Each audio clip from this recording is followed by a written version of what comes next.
So Caitlin Clark had her WNBA debut this week, bringing in as many as 2.3 million viewers. It was the most watched game since the Sparks Comets on Memorial Day back in '01. So Clark put up 20 points. She did have 10 turnovers in the Fever's 92-71 loss to Connecticut. And Rodney, what did you make of her debut?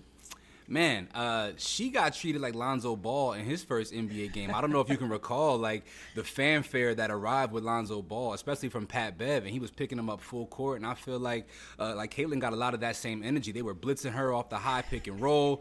They were double teaming her, and it doesn't help that she doesn't have the best team out there, with her. Indiana obviously wasn't that great last year if they got the #1 overall pick. I felt like a solid debut. Of course, she's gonna have a couple of turnovers. She is a gunslinger, but at the end of the day, I think a pretty solid overall debut considering nerves and the magnitude of her presence in the league. What are your thoughts? Yeah, this was definitely her welcome to the league moment. And unfortunately, we all watched it. 2.3 million people got a chance to tune in. But you also have to give credit to Connecticut. This is a well-oiled machine. Dejanay Carrington had her locked down all game. Yeah. And you could tell that kind of got to her a little bit. We saw that really touching moment with Aaliyah Boston and her walking into the locker room, and she's kind of like, it's okay, like it's gonna get better. And so hopefully she can kind of shake this off. Like you said, I think that she did great for her. Well, not great. I think she did good for her WNBA debut. All eyes were on her, so she really did not have a lot of opportunities to make mistakes because people were going to have things to say about it. She has to just shake it off and move on.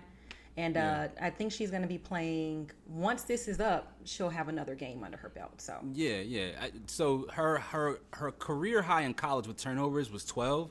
So she's not unaccustomed to having a high turnover game. I think a lot of people who dominate the ball the way in which she likely will are prone to have a high level of turnovers. But I overall I think she had a great game. I do want to talk a little bit about Angel Reese's WNBA debut. I felt like it was a huge miss by the league to not have her game on national television. I didn't understand the decision behind that. She comes with her own level of fanfare. So Caitlin Clark does have a strong impact and a strong hold over Middle America, but I feel like Angel Reese also has a similar impact in urban America, which I feel like can have a cultural impact on the league. So I feel like that was a huge miss by the WNBA by not airing her game nationally.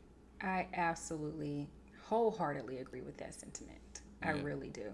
Also, back to Caitlin, this is going to be interesting because the WNBA, they don't have a lot of teams, meaning they don't have a lot of spots. All of the women that are out there on the floor are the best of the best, and she is going up against these girls every single game. And so we kind of saw that, but Connecticut had her number, and I think she's just going to continue to get it for the rest of the season. I also want to just acknowledge the fact, I remember when the WNBA first started. Aesthetically speaking, the league is it's some fine ass women out there that can hoop. I don't know if they've been going through like some kind of beauty trends. I don't know what's going on, but I'm watching the game, enjoying the basketball for sure, but also, damn. They do look good. And shout out to Golden State and the Valkyries. They announced that, so kudos to them. That was great. And Asia Wilson does have her own signature shoe dropping. Yes, there was a lot of commotion about the fact that Caitlin's shoe was announced first. It was always in the works with Asia Wilson, so I'm good to see that the sisters are also getting their signature shoes. Much deserved. Let us know your thoughts on Caitlin Clark's first WNBA game. Was it a hit or a miss?